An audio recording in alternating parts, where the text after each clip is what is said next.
So where we come from, like, for example, my husband, let me take it personal. My husband comes from the palace. He's a prince from the palace. And in the palace, that is where the power that rules the land is. So I studied the root, since the Lord said take root. And I discovered that that palace was established on the lives of 7 slaves buried alive. That's the power that rules the village. So they put the king, put 7 slaves and buried him, so that that village will be very powerful. And they put a market there called Guzan Market. That market is unbeatable. Now, that's how that's the foundation of that village. My husband comes from that bloodline. So they established an altar that takes care of the whole village. So a prince that comes from that village will pick a stone from that altar and take it to your own neighbor, the area that is given.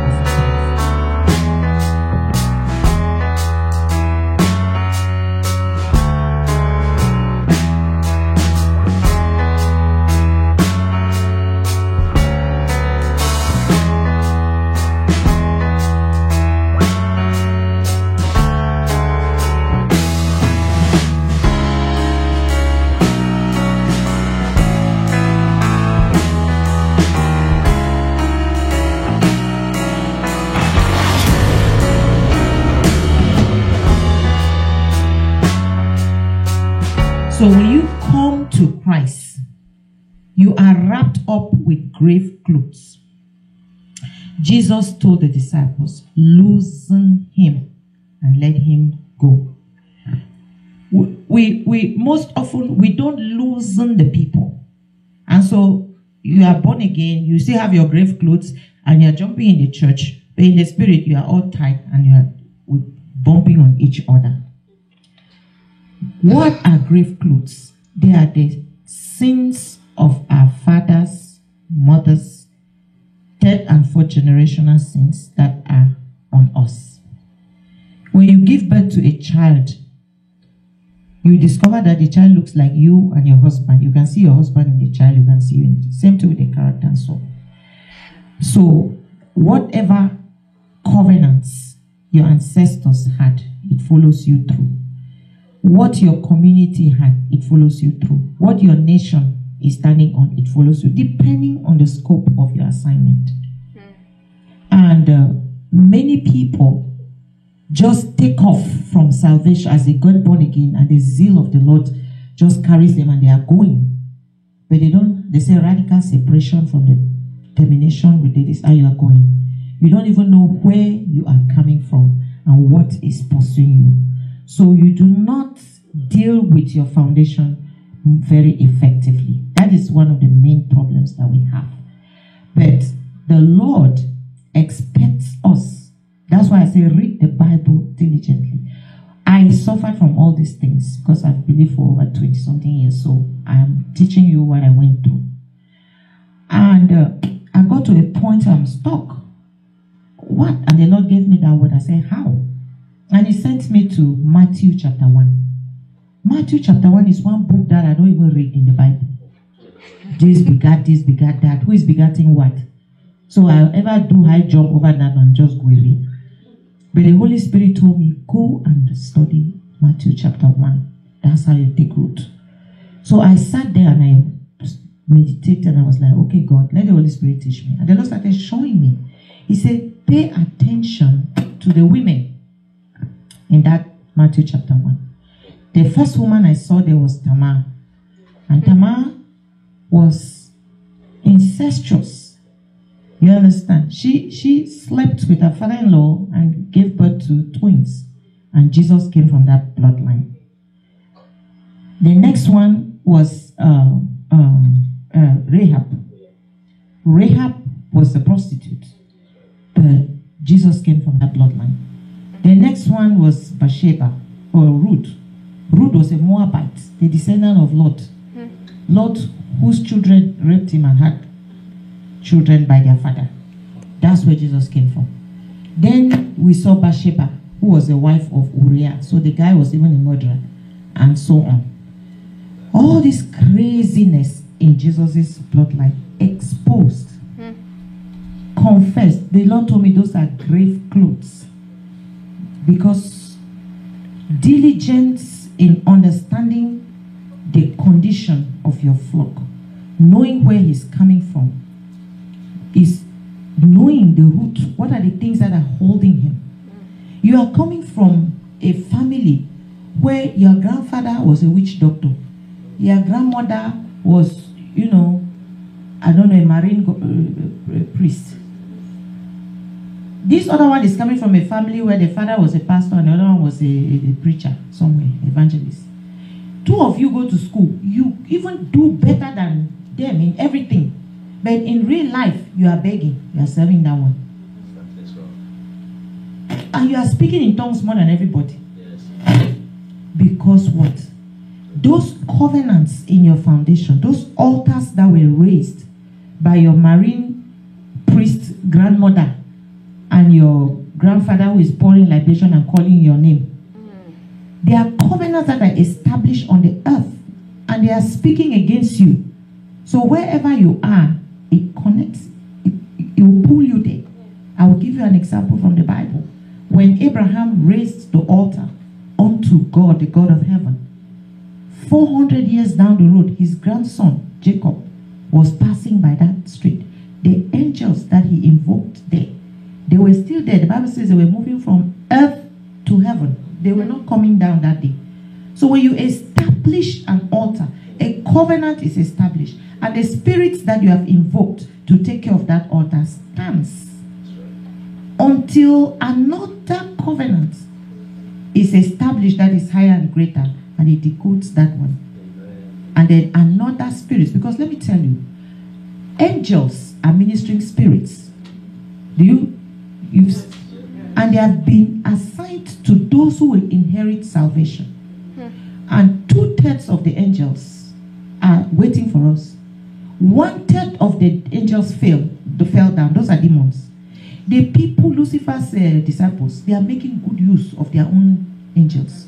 They raise altars everywhere, and invoke that. Because when an altar is like an airport, when you establish an altar, the spirit that you have invoked stays there, and is obeying the instructions that whatever covenants you're standing on.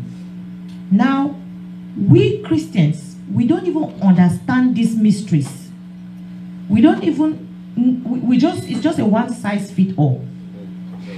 And then it doesn't go that way. That's how you make disciples. The Lord started showing me that when you expose, Jesus' bloodline had all this garbage. It had to be confessed and exposed and dealt with. So, you and I, we pretend, and we are going through a lot. You understand? I meet people. I even met a pastor who is struggling with pornography. You understand? The pastor, children are here, all kinds of crazy things that was going on. But I sat with her one-on-one, and the way I presented her gospel, she went to her room and brought all her toys.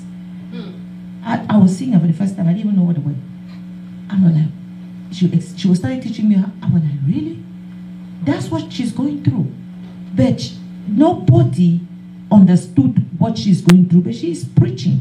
Now, what spirit is she releasing? Do you understand? And she's struggling with that, but there's nobody to really address it. So we are all having problems. No, we have problems, foundational problems. We have to take root downwards and into our foundation. Somebody has to guide you. That's why we do discipleship. It's not a one-size-fits-all. As your face is shining like this, your own is the different story. You are coming from a different place. That's why they say make disciples. And the Bible tells us, confess one to another, so that you pray fervently and effectively. The fervent and effective prayer of the righteous will avail. What is lacking in the church, there is no fervent and effective prayer, because there is no understanding of the root problem. So the church now is stuck. You cannot go higher, because the covenants on that your foundation is limiting you. So the things you don't want to do, you see yourself doing it. you see people who are possessed with different kinds of sins, like the sin that so easily entangles. You are stuck with it. So the answer is discipleship. So you have to know the condition of your flock. So it helps you to be able to take root. So when you take root downwards, you'll be able to see the sins, the grave clothes that have tied you and brought limitations. Now when you loosen those grave clothes, you'll be able to go higher. But without that, it will keep you bound. But I want to say that there are very many people in church, but they're still struggling a lot. You know, and sometimes they give up. It's like there's no power. No, the problem is that people don't know their condition, and they are not they're not specific and intentional in the approach to your problem, and so it keeps you bound. We all have different talents and different capacities.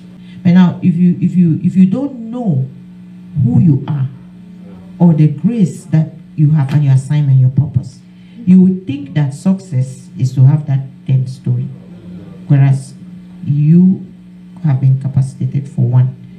So that one-on-one counseling and discipleship helps you to know who you are and understand your purpose. So once you get your identity and your purpose, you have a very fulfilled life. Amen. If you look very well, the people who commit suicide a lot, they are, first of all, the very rich people, because they have had so much money and they don't have fulfillment. Why? Because you are not flesh, you are a spirit. The Bible says in Jeremiah 1:5 that before I formed you, I knew you, and I ordained you and set you apart to be a prophet to the nations. So God already, you picture the place. So before you enter your mother's womb, he knew you. It means your life did not start from your mother's womb.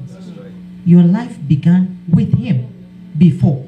And in Genesis 1:26-27, it said, let us create man in our image, in our likeness. So in the image of God, he created you, male and female. So he created you there, Genesis 1 close. So you are a spirit being. So I believe that time, if you go to heaven, you see one angel who's called man. Just like you have Gabriel there and all the other angels, and Michael. So there was some spirit being called man. Then in Genesis 2, the Bible says there was a problem on planet Earth, because God had not created man, so rain could not come. So he came down now and picked dust and formed man, because planet Earth has a form. So he formed the man out of the dust. Then because man is spirit in him, and the spirit, that's the word, is spirit and is life. So he put his breath, and he said all scriptures is God's breath. So he put his spirit in man, and man became a living soul. Now, when you become a living soul, you are not like the animals. You are not like the cow, even the big elephant. You are a spirit. You are a supernatural being. You understand? So, and everything that God created, you have to connect to the source where you came from to be fulfilled and to be able to accomplish, to understand your purpose. So he spoke to the river. I said, let the sea bring out living creatures. So the fish and all the janga, whatever we call them, they came out of the water. You understand? So they have to stay inside the water. They have to connect that water to be able to have fulfillment, life, and blossom. He told the plants, the vegetation, bring trees and so on, and those animals that live on land. They have to stay on that land. If you root out the tree from ground and go and put it inside the water, you will die there. If you take that big land animal and put it inside the water, it will not. He told the sun and the moon to stay up there. If that sun decides to change position now and come to visit us here, we'll all burn up, and then he too will not function right. So it will not even be light, because all of us will be burnt. So all these things are staying in their places. The only person who is moving here and there is man. For man, he created a garden. The Bible says he planted a garden in Eden, and he put the man there. Now, sometimes we read in Eden. What is Eden? That's why you have to be diligent. When you go, find out what is it. Eden means where God dwells. So that was where God dwells on this planet, and that was his dwelling place. And the Bible tells us that in the cool of the day, God will come down to the garden and be walking with him, because man is a spirit and supernatural, human spirit. So you stay in that garden where you connect with God, because that's who you are. You are spirit and flesh together. So God will meet you there to give you instructions on how to function in the garden. But when he came to that place, Satan had gone and was eating the fruit of the knowledge of good and evil. So he's been listening to the wrong stuff. When God created him, he told him that he was naked, but he was very good. He said they were naked, but they were not ashamed, because he said it was very good. Now, Satan has come. They said, don't eat of the fruit of knowledge. You go and listen to the wrong stuff. And they told him that you are naked because you have eaten that fruit. So he left his place and went somewhere to hide. When God came, he said, Adam, where are you? He was not where he's supposed to be, where he would take instructions, where he would have empowerment, where he had gone off. He said, oh, did somebody say I'm naked? He said, who told you that you are naked? Did you eat the fruit? You understand? So the problem is that we have moved out. It's like the sun deciding to go and stay inside the water. You cannot function right. Or the fish decides, okay, let me also stay on land. You die before time. So that's what is wrong with us. And then the Bible tells us in Psalm 9, those who dwell in the secret place of the Most High. It does not say those who visit the secret place. You understand? But we are not dwelling, we are visiting. Those who dwell, you have to understand, where is my secret place? How do I establish one? You understand? You have to know it. How do I establish a secret place? That's why when you get born again, you come out of the world, you see yourself in another kingdom. The things you used to do, you don't enjoy them anymore. You begin to want to be in this kind of environment. So you are looking for an Eden, a Garden of Eden. I call it altar, or whatever name you give it. But it's a place where God dwells, because an altar is a place where the natural meets with the supernatural. So now you want to go to a church, an altar, a place, a secret place. That's where you want to be. You go there in that family and you're happy. Hey, all the bad things I used to do, I do them no more. You are really happy. You understand? For a while. And before you know, after some time, something else starts happening. And you know, because in that secret place, the Bible says, we're in Revelations, I know where you live, where Satan has his throne. Satan has found his way and established his throne inside the church. That's why sometimes you go to church, you come back worse than you went. Then you start looking for another church to go to. Start looking for another church to go, because you are a spirit. Have you seen the goats going to church one Sunday? Or the cows? Or the elephants? They don't go to church. They are not spirit, supernatural beings. They are just cows. You know? The fish decide to go to church, they don't. But you must go, because the spirit is hungry. It wants to eat. It wants to feed. You understand? So that's why discipleship is very important. You have to know, sit down. Somebody needs to sit down with you and help you to discover who you are. Because you are not this suit that is sitting here. You understand? You are this is just your body suit that qualifies you to walk around here. If I came in here, they say Mama Pauline has come, and I'm talking, I don't have a body, all of you will disappear from me. You understand? So this one is just your coat, so that when I show up here, people will not run away. You understand? But the real person is the spirit man. You need to be able. Christianity, the first thing is to help you discover you, and when you see you, you are going to see the gifts that God has put in you. Some are prophets, some are pastors, some are teachers, some are disciples, some are helpers, some are kingdom financiers. So they were going to nurture it and bring out the you in you. Amen. You understand? Yes. Now, when you find out the you in you, you are going to be fulfilled. Amen. You understand? You find fulfillment because now you have purpose. You understand? You will not go trying to function like somebody who has 10 talents when you have only one. You will be so fulfilled with that your talent. You understand that you are not a failure. You understand that, oh, this is what I was born to do. And what I've noticed is that wherever we come from, the families that we come from, all the challenges that we face there, everything that we face, our blessings and the troubles, God created us to subdue it, to rule over it, to put an end to it. And He put everything in us to be able to deal with that. But unfortunately, we don't know. So we run away. Run to America. Run to wherever. You understand? The Bible says you have determined the bounds of your habitation. You should be visiting America and going back to your place. Amen. You understand? You should not be running away from there. But we are running away because there are problems that we think that we cannot handle. Because we don't know who we are. We don't know that we are gods. Is there anything God cannot do? One time I was asking God, I wanted to know God. He said, go to the mirror. That's who I am. That's me right there. I'm like, really? So go ahead and find out the you in you. So when the Lord told me that, I started retreating. And I found myself, I was 7 years old, but I was 50 at the time. I was 7 years old in the spirit. I had to say, pick that girl up and dress her up. You understand? So I had to pick the 7-year-old and start taking care spiritually. And that's why I can stand before kings like you people. At first, 7-year-old, they will say, go away, what are you standing here for? Nobody will listen to you. So when you give yourself the identity, your identity, you discover who you are and equip yourself, God will begin to use you. You understand? He will begin to use you. You will not be an entertainer. You will be somebody, when you speak, they will never forget what you said.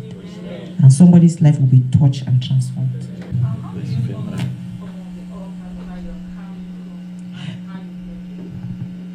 That's why you need to sit down. That's the role of the pastors and the more mature people in church. They need to talk with you one-on-one by asking you key questions that will help you. They'll be able to identify the altars. You understand? In your foundation. Yesterday, for example, I was speaking to this African American, it's Jamaican, whatever. When I listened to her, the Holy Spirit told me that there's an altar she's coming from the marine spirit. Like there's an altar in the sea where that's where her trouble is coming from. So when I listened to the end, I told her, she busted up. And then she started explaining to me the things that happened, and it was perfect. So people have altars on, like in Africa where we come from. I think majority are Africans. We have Americans in the house. We're Africans, right? So we can come home. So where we come from, like for example, my husband, let me take it personal. My husband comes from the palace. He's a prince from the palace. And in the palace, that is where the power that rules the land is. So I studied the root, since the Lord said take root. And I discovered that that palace was established on the lives of 7 slaves buried alive. That's the power that rules the village. So the king put 7 slaves and buried them, so that village will be very powerful. And they put a market there called Guzan Market. That market is unbeatable. Now, that's how that's the foundation of that village. My husband comes from that bloodline. So they established an altar that takes care of the whole village. So a prince that comes from that village will pick a stone from that altar and take it to your own neighbor, the area that they give you as a prince. And you put that stone there, and they begin to pour libation to that God. So you are invoking the powers connecting there. So when I traced, that's what I discovered. That's why we see they pour a lot of libation back home. When they do those things, you don't even know what they are doing. You too, you take call. You don't know. To you, it's just some fun they are doing. But you are activating the covenants, and they are working for against you. So on my husband's foundation, The covenant there is that the girls will not marry, and the boys, you're not supposed to have a boy if you're a custodian of that altar. If you're in charge of that altar, you will not have a male child. So I studied like I did in Matthew, went down 500 years back. None of those people, from the one who left the palace and came, he married, and one of the wives had a male child. That's the one that was like the Hebrew, for his own altar to remain and continue. The one who holds the altar will not have a male child. So each time the custodian of that altar dies, it is the brother's child that will be made successor, because he doesn't have a male child. If you have a male child, the child will die, or you will not even have. So that was their covenant from the studies. So we started looking. The person that my husband got succeeded was the uncle who did not have a male child. He succeeded his own uncle who did not have a male child, just 5 generations back. Now my husband's first male child died. So the next one was supposed to be my own. So I say it's a lie. My son will not die. You understand? That's how I started researching. You understand? Physically and spiritually. Carry my cutlass to the palace. I will burn this palace down. I'm not even from this village. So I will kill everybody first before you bury my child, you know? But I went to Nigeria. I sat under people like Maduba, Reverend Maduba of Nigeria. He was teaching on evil foundations. I went to Zambia. Reverend Waka is teaching on altars. Anybody who says anything that passed near altar, I will go there. I want to learn, because they were not saying it in my church. They didn't know it. But I had obeyed all the commandments, radical separation from the family days, and it wasn't happening. So I started researching. I have the problem my pastor doesn't have. He is not coming from a foundation that has covenants against a male child. So that's how I went. I came to America, joined Aglo. I was like one crazy woman. Isabel can tell you. I've gone around this world looking for solution, and the Lord finally gave me a revelation. I have 3 sons and they're all alive. You understand?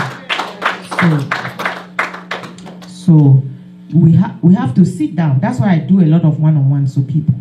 I help individuals and I help pastors to be able to help their people when it comes to the finding out what is eating you in your foundation. And if you don't go down deep enough, you cannot really excel. You cannot really shoot. You'll be functioning below your capacity. There are people who are sitting there and say, oh, I have a big business here, I have this business here. Whereas they're supposed to have businesses all over the continent. That's the grace God has given them. But they're just satisfied with one business and they think that God has done them well. Whereas they are supposed to do the business that will give jobs to other people, you know. And so everybody has, if every family where you come from, if you look very well, you will see the blessings in that family. You will see it. You understand? There's a family that is a family of leadership in that family. There are some families that is like doctors, they have that. There are some families you see education, they excel. Some business, they don't know how to write their names, but they know how to make money. You understand? So those are blessings that God has put in every family. So discipleship helps you to identify the curses, take it away, the grave clothes, and activate the blessings to come alive and manifest. Amen. So that's what happens. So that will be the blessings of the Lord that makes you rich and carries no sorrow. I'm just so glad to be here. I've been here once, and this is my second time, and I think the Holy Spirit really directed us today to be here. God has blessed us with a beautiful family and children, but I think something was lacking, and for a while we didn't know what was lacking. I've been all around, I've been named, I've come a long way, but finally I was not happy. I had everything. I had food on my table, I have roof on my head, but I was not happy. Something was lacking. I'll stay in bed. I can stay on my bed continuously for weeks. I don't get up. There's something that is lacking. So actually, to cut the long story short, God has been calling. I used to go to church. I raised all my children in a Christian home that I thought I was doing. But I was not. I don't think I really grabbed what God wanted me for. But lately, I've been just worshiping God. And I feel so happy. The happiness you cannot, it's just the sweetness. I don't just want to live praising God. You know, everything is just, it seems as if I'm just talking to him here. So it's just taking me, as you said, towards people like your people. And it says that you should go closer to your people, because if you don't go closer to your people, you're going to get contaminated. I could see all of that now. So I'm so glad and blessed that I'm here. I wish and I hope I will see you again. And everywhere you go, I think I need to, the milk in you, we need more of that, because this kingdom, we have to take it forward. We have to take it forward. So I thank God for being here today. You are a woman of influence and affluence. And you need to be discipled to a point where you will influence others. So what you have, you finally touch base with your source. And so you started worshiping and feeding your spirit man. But you need to understand how to maintain that and spread it. Can prayers break those chains and those covenants? Yes, prayer is a weapon.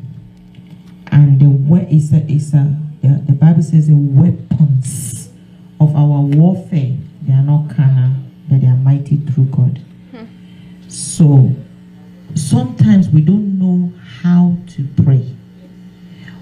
What is attacking you from the earth, you have to address it there. And you have to understand how to decode what has been covenanted under your feet. The earth has ears. The earth has mouth.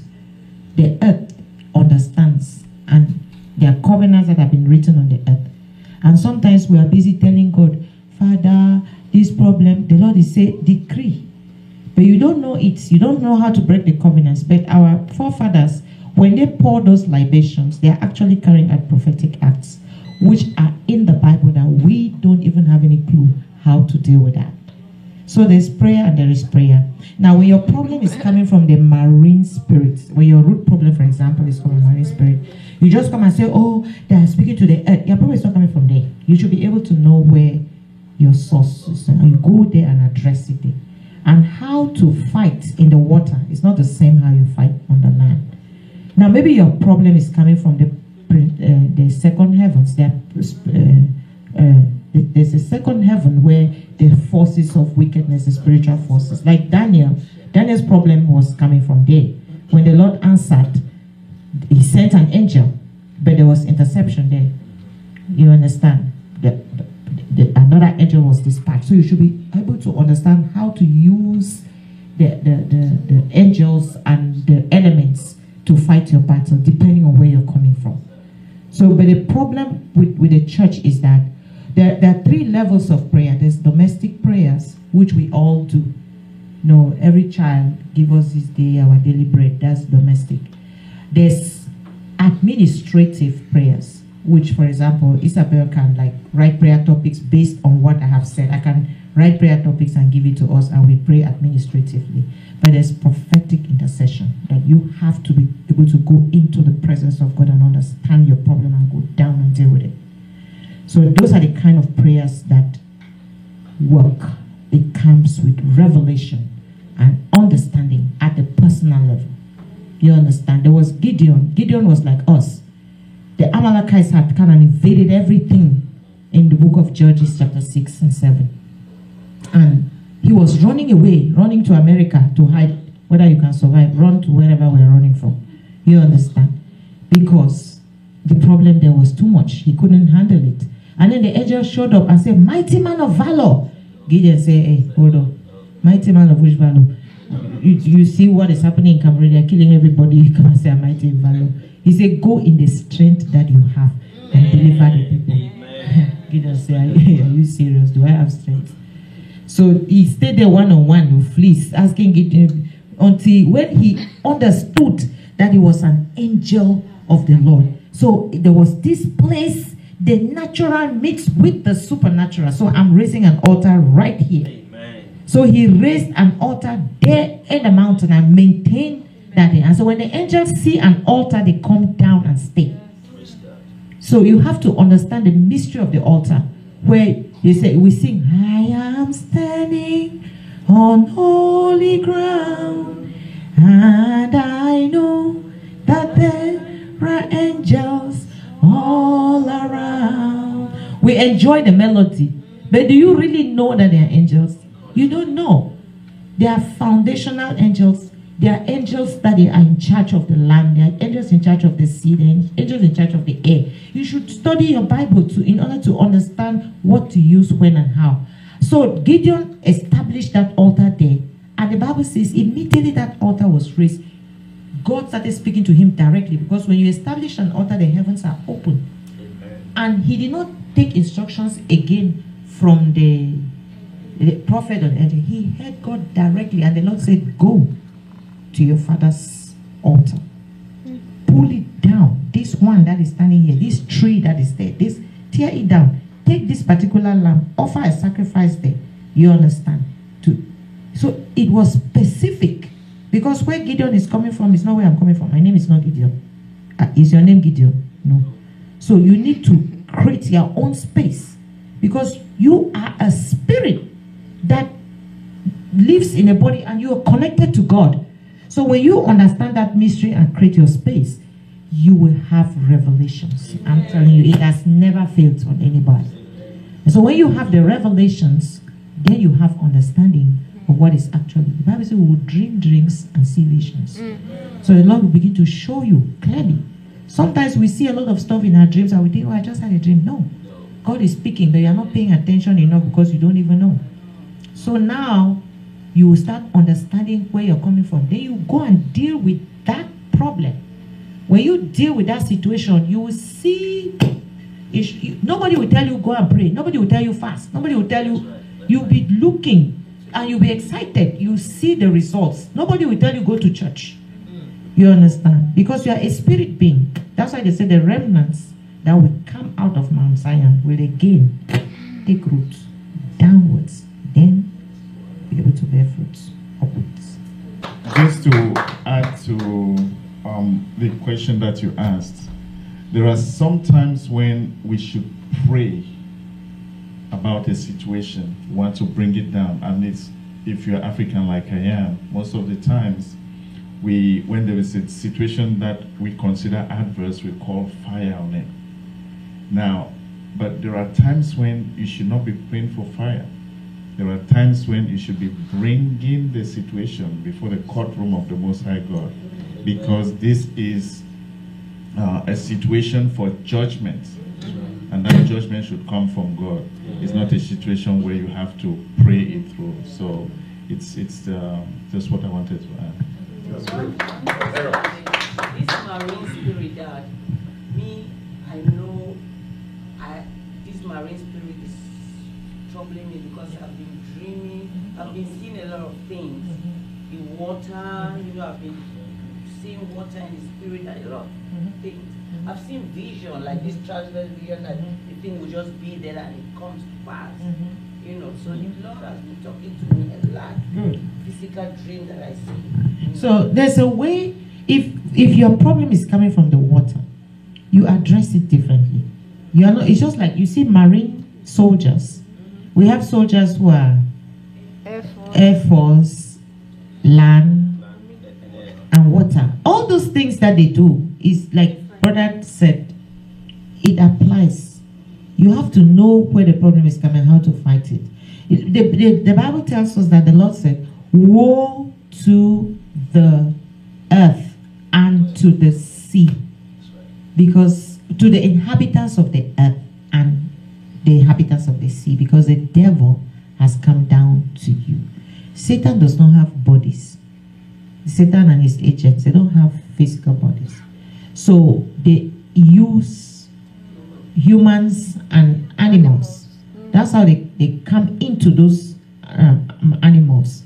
Or snakes. Satan entered into a snake before he could deceive Eve. He's still doing the same thing. When fallen angels came, they slept with women and had kids and put seeds of evil in their spirit. In the night, they come and rape you. You understand? A lot of those stuff. So, but if you keep binding and casting and praying and this, you have to find out how did they, which is the covenant that brought them there. They have legal ground. They cannot have access to you if somebody did not, bring them in. You understand? And young people, you see them, they are so perverse sexually, and we are there blaming them. With this child, you cannot sit down. The problem is a marine spirit. That's in charge of perversion. You understand? Now in this America, it has invaded the whole territory. And they sit down there that they don't know. But when I go to speak to them, I went to Florida, there I was telling them, I said, you dedicated your country to the marine spirit. That your liberty, whatever you put in Revelation 17, that's the prostitute that sits upon the waters. So you have established that covenant there. And so whatever godliness that was in the foundation has gone up. There's a height it cannot cross. So it has to be coming down, and perversion is taking over the place. Now, anybody who lives here, you need to know that. And then you have to understand, just because you live in this environment, it will attack you. You are exposed to it, so you have to know how to fight in the water. That's why there's a lot of work to be done. And in the churches, God has given people, like if you were in a church, you should be in the intercessory group, because you have to be trained on how to see. You're a gatekeeper. You understand? So you see, and then you bring it to the teacher, and then the teacher begins to teach the people on how to deal with that. But somebody has to be trained. There's a lot of work. What are some signs of a prophetic gift? You want to answer? For example, you see what nobody says. You understand situations. You can't even explain. There's no natural explanation. There's a knowing. You understand? The spirit. It's a spirit of understanding. Because that is so deep. So that you understand mysteries, and they say mysteries are truths, which you can't explain, but they are made known to you by God. They are revelations. So you see things in the spirit that every other person doesn't see. Then you have understanding that is not common. That's how you know that it's a gift. And then you dream too, and have revelations of things, and they happen. You have an understanding of something before it comes sometimes. So now, if you see those signs, you have to be taught how to walk in it. You have to be trained. If not, you are going to be very frustrated, because people don't understand you. Yes. They think you're weird. Whereas you are a gatekeeper. That's a treasure in the church. You have to be trained to operate in that gift. And then, because as you are seeing like that, you see everything. Both the evil, because there are three voices: the devil, God, and you. Yes. So you have to be able to be taught how to distinguish between one and consecrate the gift. So,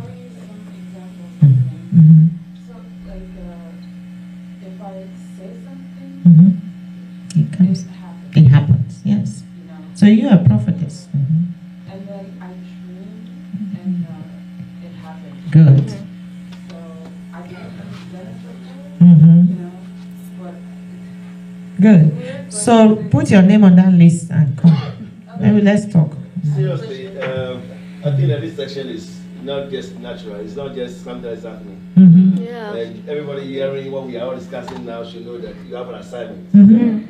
I mean, I've listened to you. I've showed you how connected, right?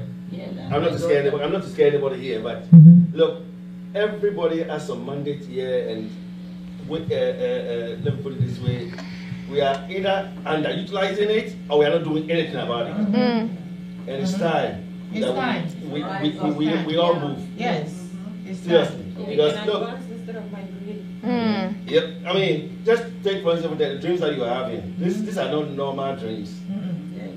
And it And comes to pass. we Each time I all need to pray, not only for you, but for ourselves to make sure that we know who God wants us to be and what somebody has given to us to do. You know, Sorry. I mean, somebody shared a dream with somebody that it was a dream that was sitting in a car and somebody came and shot him and died. He shared with somebody and they took it lightly. yes. The person also took the same message, share with somebody. Share with someone. They were just sharing the message. That was it. And it happened that the same person was shot. And he was, oh, he told me, these are what is going on. These are things that are going on. Yeah. We need to take action. We need to move. The kingdom of God has suffered violence. We are taken by force. Muslims will do it. We will sit and watch them. No, we shouldn't. We need us to move. Yes. That's why it's a strategy of the devil. It's a strategy of the devil. So we see ourselves, oh, church. We don't want to do church. What is church? That's right. Church is not a building. No building. It's not a name. I was glad you said Saisa came to America. She said there was no better here. But you told them there's better right where she. Yes. The church is in you In you. before it goes out. So, brethren, we are hearing this. Not nice things, but we need to wake up. We have Even if you been train, sleeping for a long time. we pour libation on the earth like this. Those libations that we pour back home in the village, that's how they give covenant. So, but the Lord has given us the anointing breaks those yokes. But how do you package it? You have to package it according to the revelations and the problems that are facing this family. So you package it because you have understood it, and then you pour it back and speak to the earth and give the earth another assignment. You know. Now there are also sacrifices that are speaking against you. They have buried 7 people. 7 people alive. And the Bible says those sacrifices, they speak. So you want to go and prosper. You have not restituted. How do you want it? You have to know what to do in order to silence the sacrifices that are still speaking.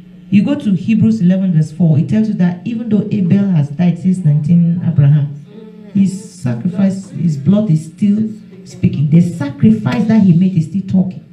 So the evil people use that. That's why Mommy cannot play with her fowl. I'm going to feed God. That fowl is talking. What is talking on your behalf? You are busy doing buying and selling in the church. Give so that it will come back to you. You are not sacrificing. You are trading. Your purpose of giving is so that it should come back to you. It is not a sacrifice. You are not burning it. So they don't understand it because there's no altar. You understand? And then the Muslims are sacrificing. They were raised and trained to die. They are suicide bombers. They are ready to die for what they believe. But we are not. You see now? So there's a lot of teaching. We are after God's hand, not after his heart. So people have to learn to understand that you should go after his heart because that's who you are. That's who you are. So it takes, a process. Every last one of us, we have a responsibility to send a missionary to our villages where we come from. We have that responsibility. That is our first duty. Because you are so far from home, you need to send somebody who will go to that village and even investigate and find out about your root problems. Because you know in parts, but you need to know the whole thing. We don't invest in Christianity intentionally. We are just religious. And religion will just kill us and make us die before our time without accomplishing. You get to heaven, they give you 24 strokes before you enter. Because you did not do what you came here to do. You understand? Look at Jesus' genealogy. They have to trace it right. When you look at that, I don't even know my grandfather's fathers to the 4th generation. But they will trace right down. What are we doing? What is Christianity? I was at one point in my life, I was a Muslim because my auntie, I lost my mom when I was 7. So you are all things to wherever you are staying, you become that one. You understand? But God used it to train me in different ways. They are very intentional in what they are doing.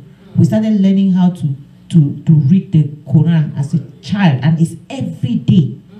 Every day we go to that place and pray. Makalanta, yes. You know, I didn't know until the Lord started using me in Aglo and sent me to the north. Then I found Muslim people. By the time I start saying Alhamdulillah, Rabbil Alameen, all of them stand there, they want to listen to what I'm saying. I say we are together. Before they know, they are speaking in tongues.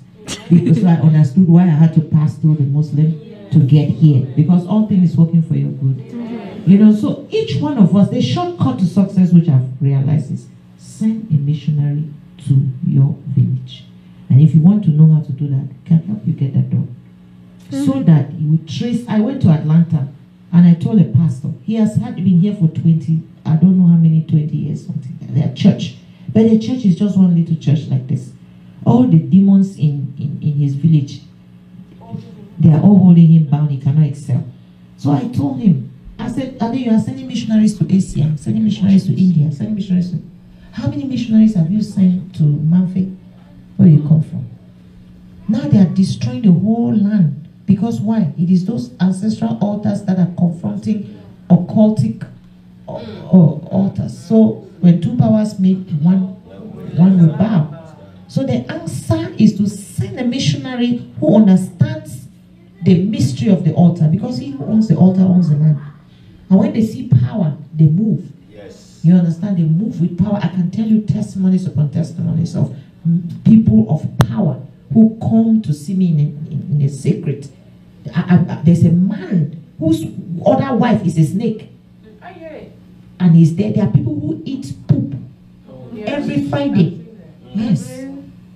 Every Friday they have to eat Right it. now It's you are covenant. talking your message, God talks to me with my eyes. Good. When you are giving a message, it's a good message. My eyes signal.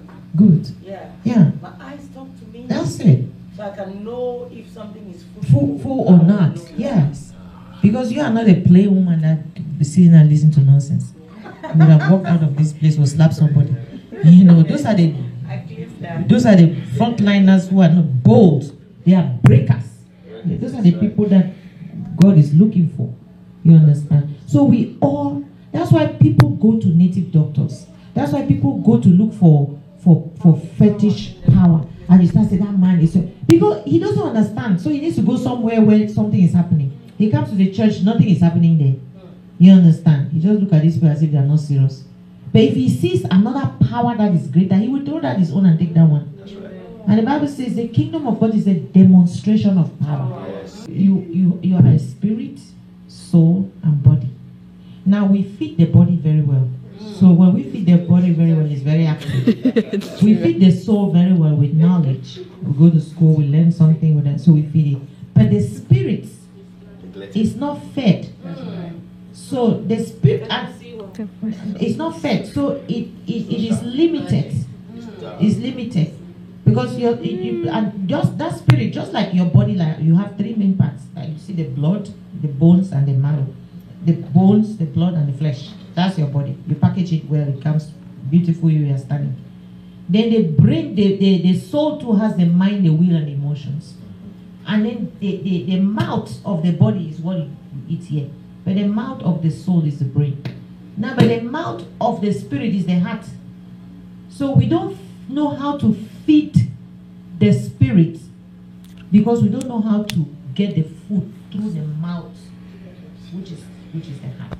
We don't know how to do it. I have to come with you. So there's a lot that we need to learn. And when you feed that spirit, let me tell you, your spirit too has 3 parts. What is happening to you is your intuition. You have a conscience, right? You know that you have a conscience. That's not part of your brain or your soul. It's part of your spirit. Now you have intuition. You have premonition of evil, like you said. That's part of your spirit. Now when you feed that spirit, if you know how to feed that spirit well, that intuition will come alive and grow just as your brain develops when you feed it well, just as your body develops. And that's how you see prophets manifesting. All of us who are looking for cinema, come and see. That's right. Whereas you also have that same power, but you don't know how to feed it to the PhD level that you'll be performing. We have to do that because church have to grow. Good girl. Amen. To that because I'm coming from the family for many altars and many idols. I want to know if you can explain me some decision you have taken to overcome that after you. The thing is that I need to talk with you one-on-one to understand which idol. Is it coming from land, from air, or from the sea? I am not going to overthrow your idol for you. I'm going to teach you how to do it. That's right. You understand? But I will help you, teach you how to do it, so that wherever you are, you'll be helping the people who have that kind of a problem. So I make disciples, I don't solve your problems. I teach you how to solve it. Amen. Thank you. For us to start, the starting point is just to surrender your life to Christ. Is there anybody who is not born again? If you are not born again, the Bible says you cannot even see. You cannot see the kingdom. Many people get born again, they see, but they don't enter, and they cannot even overcome. So you have to be born again. If you are not born again, don't even worry about that. Many people have put altar call and answered, but they are not even born again. So call Isabel, have a one-on-one, even on the phone, and get born again. I got born again so many times. You know, I thought I was really born again until I realized that no, I need to get born again. Because you say you're born of the spirit. You know, let your spirit, being born again is just get to the point of awareness such that you are able to know that, oh, I'm a spirit and I need to feed my spirit. Do you understand? So your spirit just awakes and comes alive. Then you'll be able to know how to nurture it, how to feed it. Thank you for giving me this opportunity to speak. I'm coming from a very complicated family. So I'm the oldest family I'm the oldest son of a family of 53 children. Are you from the palace? Yeah, I'm from the palace. So I'm a prince. But I'm born again. Amen. It wasn't easy, but God is wonderful. And from that time, my life is full of testimony. So I think my name will be among those. Yeah, the list. Yeah. Thank you so much. You're welcome. Praise the Lord. Can we jam those hands? Thank you for visiting. Amen. It's the spirit that quickens, the flesh profits nothing. The word of God is spirit and is life. We're going to go deep and we're going to go higher. Praise the Lord.